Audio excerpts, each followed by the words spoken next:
Hi hello friends, welcome to my channel.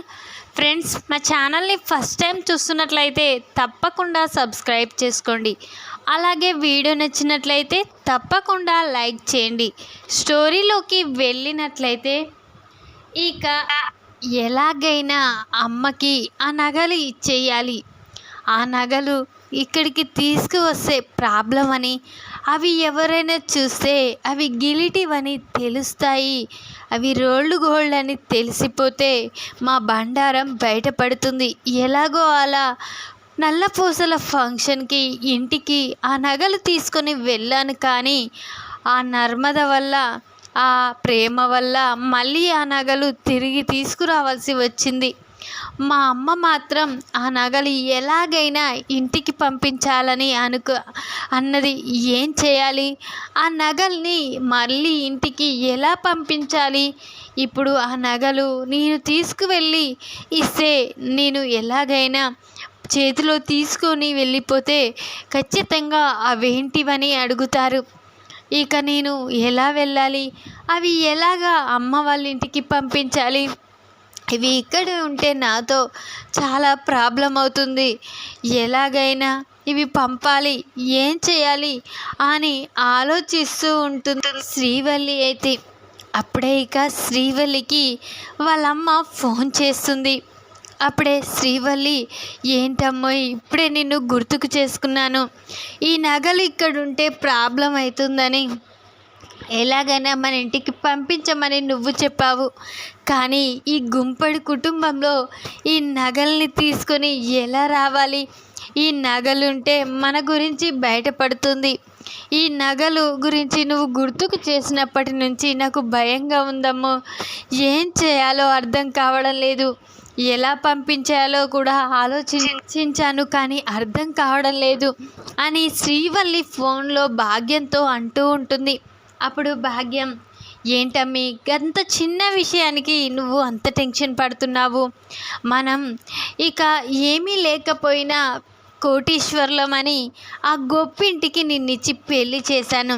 అలాంటిది ఈ నగల విషయంలో నేను ఏమి చేయకుండా ఉంటాననుకుంటున్నావా అని భాగ్యం అంటూ ఉంటుంది. అప్పుడు శ్రీవల్లి, ఏంటమ్మా నాకేమీ అర్థం కావడం లేదు, నా టెన్షన్ నాకుంది.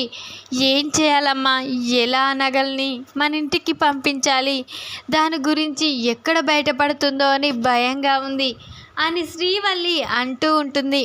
అప్పుడు భాగ్యం, ఇప్పుడు ఇంట్లో వాళ్ళంతా ఇంట్లోనే ఉన్నారు కదా, ఇప్పుడు నేను మీ ఇంటికి వస్తాను, నువ్వు పెరట్లోకి రా, వెంటనే ఆ నగలు తీసుకొని చాటుగా పెరట్లోకి రా, అవి తీసుకొని నేను వెళ్ళిపోతాను.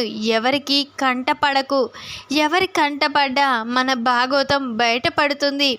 ఇక మనని ఒక ఆట ఆడుకుంటారు. కాబట్టి నువ్వు అవి కనిపించకుండా, ఇంట్లో వాళ్ళు ఎవరు చూడకుండా రావాలి అని చెప్పగానే సరే అమ్మా అని ఇక ఫోన్ కట్ చేసి ఆ నగలన్నీ ఒక కవర్లో పెట్టేసుకొని ఇక వాళ్ళ అమ్మ వస్తుందని పెరట్లో అటు ఇటు తిరుగుతూ ఇక ఎదురు చూస్తూ ఉంటుంది. అప్పుడే అక్కడికి చాటుగా నెమ్మదిగా భాగ్యం వస్తుంది. అమ్మోయ్, నువ్వు వచ్చావు కదా, నీ కోసం నేను ఎంత టెన్షన్ పడుతున్నానో తెలుసా? నువ్వు ఎప్పుడు వస్తావు, ఈ నగల్ని తీసుకొని ఎప్పుడు పోతావని ఇక టెన్షన్గా ఉంది. ఎవరైనా వస్తే చూస్తారేమో అని టెన్షన్గా నేను ఇక్కడ ఉన్నాను అని శ్రీవల్లి అంటూ ఉంటుంది. ఏంటి అమ్మి, నేనున్నాక నీకెందుకు భయం? ఇక నన్ను గుర్తుకు చేసుకో, నీకు ధైర్యం వస్తుంది అని ఇక భాగ్యం లేనిపోనివన్నీ శ్రీవల్లికి చెప్తూ ఉంటుంది. అదే సమయంలో చందు శ్రీవల్లి కోసం రూమ్ మొత్తం వెతుకుతూ ఉంటాడు. అప్పుడే శ్రీవల్లి కోసం అటు ఇటు తిరగడం చూసి నర్మద, ఏంటి చందు బావగారు, ఎందుకు, ఏం చేస్తున్నారు, ఎవరి కోసం వెతుకుతున్నారు అని నర్మద ప్రేమ అడుగుతూ ఉంటారు. అప్పుడే ప్రేమ, అక్క కొత్త పెళ్లి పిల్లగాడు కదా బావగారు, ఇక ఎవరి కోసం ఎదురు చూస్తారు, ఇక అక్క కోసమే కావచ్చు అని ప్రేమ ఆట పట్టిస్తూ ఉంటుంది. అప్పుడు ఇక చందు అయితే సిగ్గుపడుతూ ఉంటాడు. అప్పుడు నర్మద, అవును కదా బావగారు.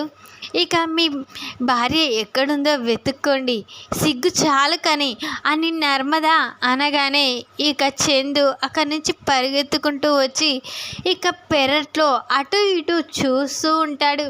అప్పుడే పెరట్లో ఒక చెట్టు చాటున భాగ్యం శ్రీవల్లి మాట్లాడుకుంటూ ఉంటారు. ఇదేంటి అత్తయ్య గారు ఇక్కడికి వచ్చారేంటి, అంత చాటుగా మాట్లాడుకోవడం, ఏం మాట్లాడుకుంటున్నారు, అసలు అత్తయ్య గారికి ఇక్కడేం పని, తను చెప్పడం కూడా చెప్పలేదు ఇక్కడికి వస్తున్నానని, అసలు ఏం జరుగుతుంది తెలుసుకోవాలి అని ఇక చందు అయితే చాటుగా వెళ్ళి ఇక వాళ్ళిద్దరూ మాట్లాడుకోవడం వింటూ ఉంటాడు. అప్పుడే ఇక భాగ్యం అయితే శ్రీవల్లితో, అమ్మి ఈ నగలు తీసుకువెళ్తే ఎవరికి అనుమానం రాదు, ఇవి కొన్నవని, ఇవి బంగారం కాదని, మనం కోటీశ్వర్లమని, ఇక అబద్ధం చెప్పి ఈ ఇంట్లో నిన్ను కోటీశ్వరాలను చేశాను, ఇక మన బండారం బయటపడకూడదంటే ఈ నగలు మన ఇంట్లోనే ఉంటే మంచిది అని భాగ్యం శ్రీవల్లికి చెప్తూ ఉంటుంది. అప్పుడే చందు ఒక్కసారే షాక్ అయిపోతాడు.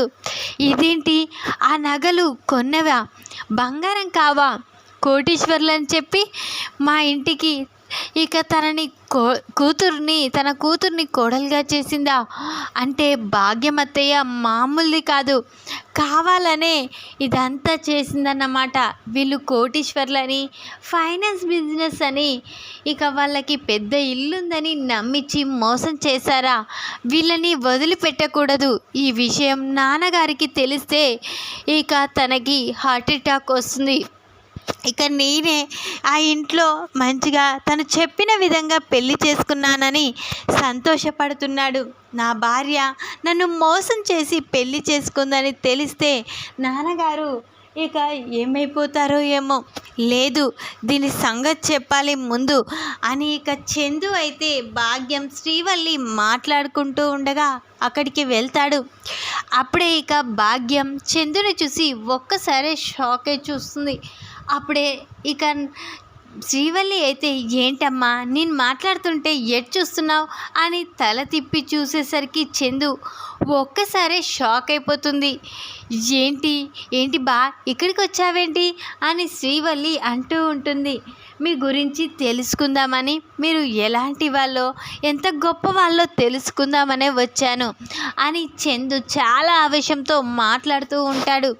అప్పుడే శ్రీవల్లి, ఇదేంటి బావగారు ఇలా మాట్లాడుతున్నారేంటి, ఇక మేము మాట్లాడుకుందంతా విన్నాడా, మా నిజస్వరూపం తెలుసుకున్నాడా అని కంగారు పడుతూ ఉంటారు ఇటు శ్రీవల్లి భాగ్యమైతే.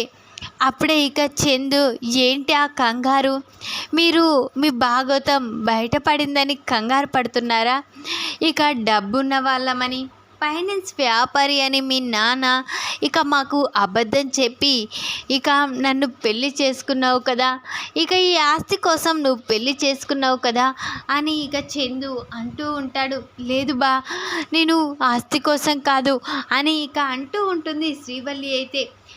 నువ్వు మీ అమ్మ మాట్లాడుకోవడం అంతా విన్నాను శ్రీవల్లి, నువ్వేమీ అబద్ధం చెప్పనవసరం లేదు, మీ ఇద్దరు ఏం మాట్లాడుకున్నారు, ఆస్తి కోసం ఈ పెళ్ళి చేసుకున్నామని, ఈ ఇంటికి కోడలిగా ఈ పెత్తనాన్ని చెలాయించాలని చేసుకున్నావని అర్థమైపోయింది, ఇక ఇలాంటి కోడలు మా ఇంటికి అవసరం లేదు, నర్మద ప్రేమ ఎంత చనువుగా ఉంటారో అలాంటి ఇంట్లో నువ్వు ఒక చీడ పురుగులా రావటం మాకు చాలా ఇక బాధగా ఉంది, అసలు నీ ఇలాంటి దాన్ని ఊరికే వదిలిపెట్టకూడదు అని ఇక వెంటనే విడాకుల నోటీస్ తీసుకువచ్చి ఇక శ్రీవల్లికి ఇవ్వగానే శ్రీవల్లి అది చూసి ఒక్కసారే షాక్ అయిపోతుంది. ఏంటి బా, ఏం జరిగింది, నాకెందుకు విడాకుల నోటీస్ ఇచ్చారు అని అంటూ ఉంటుంది శ్రీవల్లి అయితే. ఇక నీ నిజస్వరూపం తెలుసుకున్నాను వల్లి, ఇక నువ్వు ఎలాంటి దానివో తెలుసుకున్నాక కూడా నీలాంటి దాన్ని నా ఇంట్లో పెట్టుకోవడం నాకు ఇష్టం లేదు, నా కుటుంబం విడిపోవడం నాకు ఇష్టం లేదు, కాబట్టి ఇంట్లో నుంచి వెళ్ళిపో, నువ్వు ఇక్కడ ఉండనవసరం లేదు అని అరుస్తూ ఉంటాడు చందు అయితే. అప్పుడే భాగ్యం, నన్ను క్షమించు అల్లుడు గారు, ఇదంతా నా వల్లే, నా కూతురు ఏ తప్పు చేయలేదు, నేను డబ్బు కోసం ఇక నాకు ఏమీ లేకపోయినా ఒక కోటీశ్వరులకి నా కూతుర్ని ఇవ్వాలన్నది నా కోరిక. అందుకనే మిమ్మల్ని మోసం చేశాను. నా కూతురు బాగుపడాలనుకున్నాను, కానీ ఇలా జరుగుతుందని అనుకోలేదు. నన్ను క్షమించు అని అల్లుడు గారు అని బ్రతిమిలాడుతూ ఉంటుంది భాగ్యం అయితే. అప్పుడే ఇక చందు భాగ్యం చెంప పలగొట్టి, ఇదంతా నీ వల్లే జరిగింది, ఇదంతా నువ్వే చేశావు, మోసం చేసి నాకు నీ కూతుర్నిచ్చి పెళ్లి చేశావు. ఇక ఇలాంటి నీ కూతురు నీ దగ్గరనే ఉంచుకో, మా ఇంట్లో అవసరం లేదు అని ఇక శ్రీవల్లినైతే బయటికి గెంటేస్తాడు భాగ్యంతో. ఇక ఈ విధంగానైతే చందు శ్రీవల్లి ఇటు భాగ్యం మాటలు విని వాళ్ళ నిజస్వరూపాన్ని అయితే తెలుసుకుంటాడు. ఈ వీడియో కనుక మీకు నచ్చినట్లయితే లైక్ చేయండి.